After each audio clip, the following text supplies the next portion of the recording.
Hello, कैसे हैं आप सभी? सभी को नमस्कार। मैं धनंजय सिंह। और मैं पायल। आज हम दोनों मिलके आप लोगों के सामने जैसा कि सबको मालूम है कि केंद्रीय विद्यालय की अभी रिटेन परीक्षा हुई थी, तो उसको पास करने के बाद अभी इंटरव्यू भी होने वाला है पीआरटी म्यूज़िक का। तो और हम लोग से जो जो क्वेश्चन पूछे गए थे वो आप लोग के सामने हम रख रहे हैं, बताना चाहते हैं कि कैसे कैसे इंटरव्यू होता है।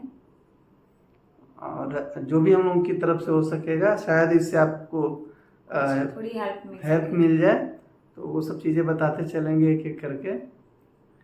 तो जैसा कि सबको मालूम है कि जब भी हम लोग इंटर करते हैं इंटरव्यूअर के रूम में, तो उसके पहले इंटरव्यू के पास जाने से पहले हम लोग को अच्छे से प्रिपेयर होके जाना है। ड्रेसिंग सेंस अच्छा होना चाहिए, जैसे एक फॉर्मल एक टीचर का होता है ना। तो फॉर्मल पहन के ही जाना है आपको। और उसके बाद जब इंटर करेंगे आपको आराम से जाना है वहाँ पे। कॉन्फिडेंस लो नहीं होना चाहिए और बहुत ज़्यादा हाई भी नहीं होना चाहिए कॉन्फिडेंस, चेहरे पे मुस्कुराहट होनी चाहिए। और अगर लेडीज हो तो उनके लिए साड़ी या सूट ठीक रहेगा फॉर्मल के लिए। हाँ, ठीक है। तो अंदर जाएं और बहुत ही आराम से जो भी वो बात करते हैं, जो भी क्वेश्चन पूछते हैं, उसको आप आराम से सुने और उसका रिप्लाई करें, क्योंकि बहुत ज़्यादा जल्दीबाजी में चीज़ें गड़बड़ होती है। वही वीक पॉइंट वो लोग पकड़ते हैं। तो सबसे पहले जाइए, आपका वो उनके पास पूरी फाइल रहती है। 4 इंटरव्यूअर बैठे थे हम लोगों के समय में। और आई थिंक आपके समय भी जब भी होगा तो हमको लग रहा है वही 4 इंटरव्यूअर लगभग बैठेंगे। और अधिकतर प्रोफेसर ही थे वहाँ, विश्वविद्यालयों से आए हुए थे प्रोफेसर।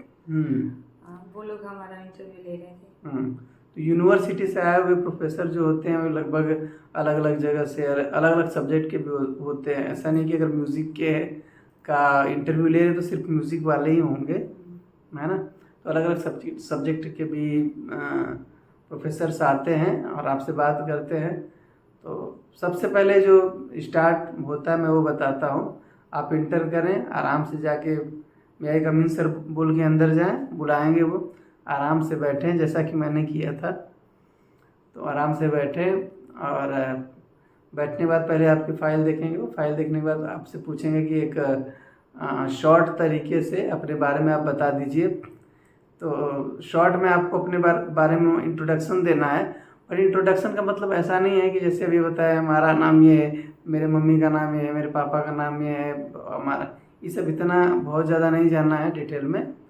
सिर्फ इतना बताना है कि जैसे मेरा नाम ये है, मैं यहाँ से बिलोंग करता हूँ, इस सिटी से बिलोंग करता हूँ, और मेरा क्वालिफिकेशन हाँ, है, और मैं आपके सामने इंटरव्यू देने आया हूँ।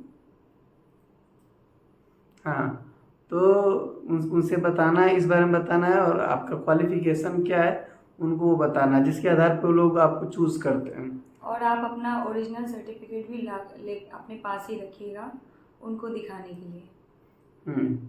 तो साथ में आप जैसे कि जानते हैं कि जब इंटरव्यू वगैरह देने जाते हैं तो अपना सर्टिफिकेट भी पूरी तरह से अच्छे से रखते हैं अपने पास। और जो इंटरव्यू होने के बाद अगर आपसे पूछा भी जाता है सर्टिफिकेट के बारे में, चलिए वो बाद में ही बात कर लेंगे, पहले इंटरव्यू की बात करते हैं। तो डॉक्यूमेंट देखेंगे, आप शॉर्ट तरीके से छोटे शब्दों में उनको अपने बारे में बता दीजिए। तो उसके बाद नॉर्मली जो क्वेश्चन करते हैं पहले कि आपको क्या आता है ना। मान जाइए कोई वोकल से है, कोई तबले से है, कोई और भी अलग अलग इंस्ट्रूमेंट से है, तो पहले अपने बारे में बताना है। मान जाइए कि हम लोग वोकल से हैं, तो पूछा कि आप वोकल से हैं, ठीक है, आपको वोकल में कौन कौन से राग आते हैं। क्योंकि प्रोफेसर है तो उनको राग के बारे में बहुत अच्छे से मालूम है, पहले आपके बारे में पूछते हो। तो हमारे हिसाब से हमें लगता है कि आपको लगभग जितने भी बेसिक राग हैं वो तो पता होने ही चाहिए। क्यों? तो बेसिक रागों को जरूर आप तैयार करके जाएं। जैसे राग यमन है, भैरवी, भैरव, बागेश्वरी है, दिन का राग, रात का राग, शाम का राग, सुबह का राग, इस टाइप से आपको मतलब याद करके मतलब रखना है। ये सब के सब ये क्या बोलते हैं, जो भी बेसिक राग है, जैसे भूपाली हुआ, भैरव हुआ, भैरवी हुआ, यमन हुआ, भीम पलासी हुआ, वृंदावनी सारंग हुआ, जो भी फेमस है, देश हुआ। तो ऐसे ऐसे रागों को आप लोग प्रिपेयर करके रखें कि वो अगर बोलें तो आपके पास ऐसे कम से कम 5, 6, 8, 10 राग हों कि उनको तुरंत लगातार आप उनको बता सके कि हाँ ये राग मेरा तैयार है, इसके बारे में हम आपको बता सकते हैं, इस राग को सुना सकते हैं, है ना। और उसके अलावा जब वो थोड़ा मोड़ा रागों को सुन लेते हैं तो उसके बाद चूँकि आप आ रहे हैं केंद्रीय विद्यालय स्कूल में, ये तो जैसे यूनिवर्सिटी तो है नहीं, जैसे तो ये एक स्कूल है, ये विश्वविद्यालय तो है नहीं कि हम किसी एक इंस्ट्रूमेंट को या फिर वोकल को लेके जाएंगे तो उसी के हिसाब से सबको पढ़ाना है। यहाँ पे एक स्कूल है और उसी स्कूल में हमें ही लगभग सभी प्रोग्राम को तैयार करवाना पड़ता है, चाहे वो गाने का हो या बजाने का हो या फिर डांस का हो, है ना। तो खैर अगर डांस नहीं आता तो कोई बात नहीं, सेंस तो होता है म्यूजिक वाले को, रिदम होता है, गाइड तो कर ही सकता है वो। तो ये सब चीज़ें भी ध्यान रखना है कि हाँ, तो अगर आपको रागों के बारे में पूछा जा रहा है तो कोशिश करिए कि रागों के साथ साथ थोड़ा थोड़ा ताल का भी नॉलेज रखिए, है ना। जैसे कि आप ताल के बारे में उनको बता सके और बेसिक तालों को बजा के सुना भी सके। ज़्यादा कुछ नहीं, बहुत प्रोफेशनल अगर नहीं आप बजा सकते तो कम से कम इतना हो कि दादरा बजा रहे हैं तो धा धी ना धाती ना धा धी ना धाती ना, ये लयकारी उनको समझ में आए। कहरवा बजा रहे हैं तो धागे नती नक दिन धागे, या फिर धागे ना नतिक के धाना, धागे ना नतिक के धाना, तो वो भजन ठेका लगा सकते हैं, दिन ना दिन दिना ना दिन ना दिन दिना ना दिन।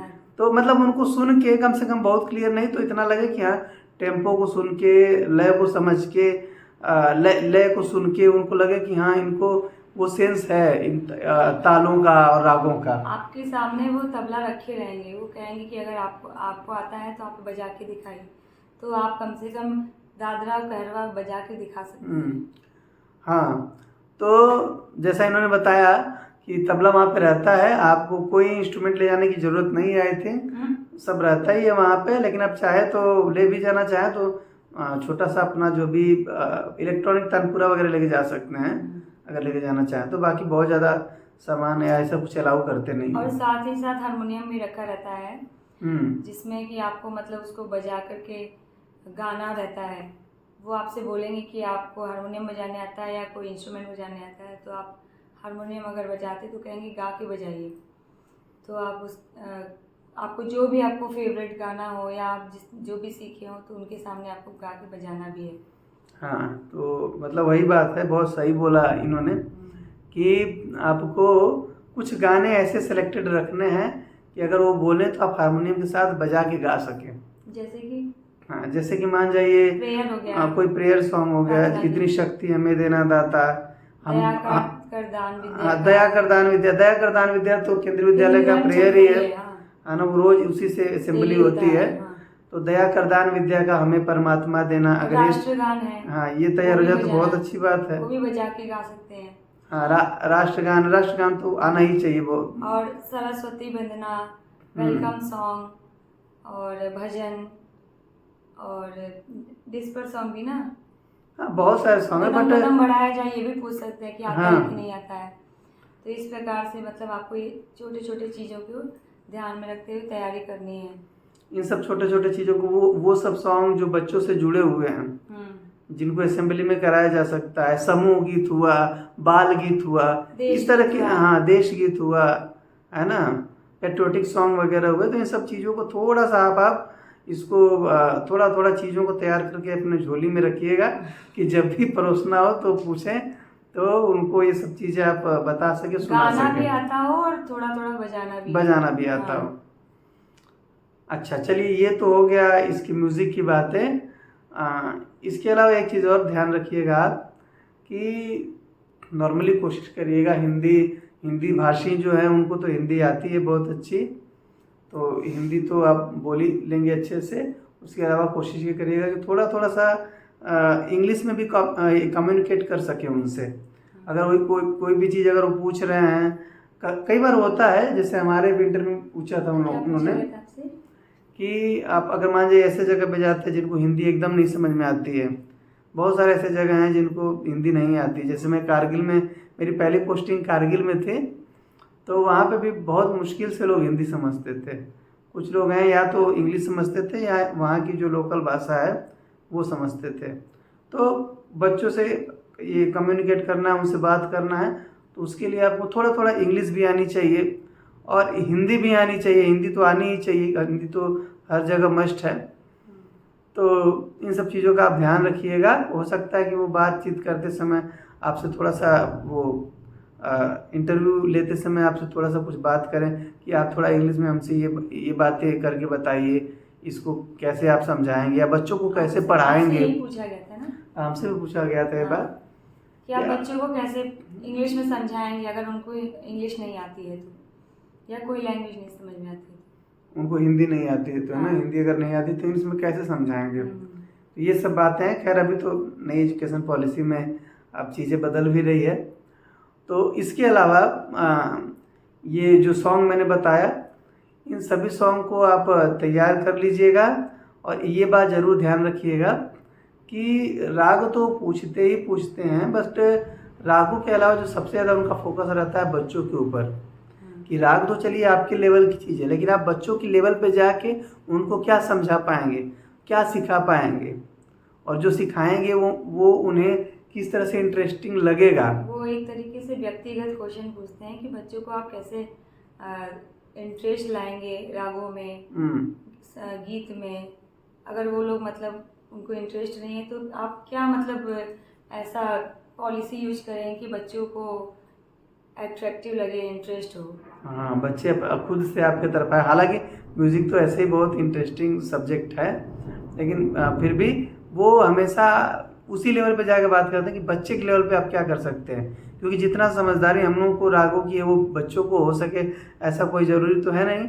तो उनको इंटरेस्ट में उनका इंटरेस्ट बढ़ाने के लिए कुछ उनके लेवल का सॉन्ग गाना हुआ जिसमें वो एंजॉय कर सके, जिससे जुड़ सके। जैसे बाल गीत हुआ, समूह गीत हुआ, एक्शन सॉन्ग भी कर सकते हैं, छोटे छोटे सिंपल, है ना। हाँ, ये सब चीज़ें आप करके रखिएगा। और बाकी हम लोगों ने वीडियो इसीलिए बनाया कि आप लोगों को शायद कुछ इससे हेल्प मिल सके, है ना। अगर कुछ और भी क्वेरी हो, कुछ ऐसे क्वेश्चन हो, तो आप ज़रूर कमेंट करिएगा। हम लोग कोशिश करेंगे उसका उत्तर देने की कोशिश करेंगे हम लोग। और ये वीडियो बनाए इसलिए कि आपको शायद अगर हमारे तरफ से कुछ हेल्प मिल सके आपको तो मिले। और ऑल द बेस्ट आप सभी को, जो भी इंटरव्यू देने वाले हैं। Good luck, all the best. Thank you for watching and subscribe जरूर करें, लाइक जरूर करें।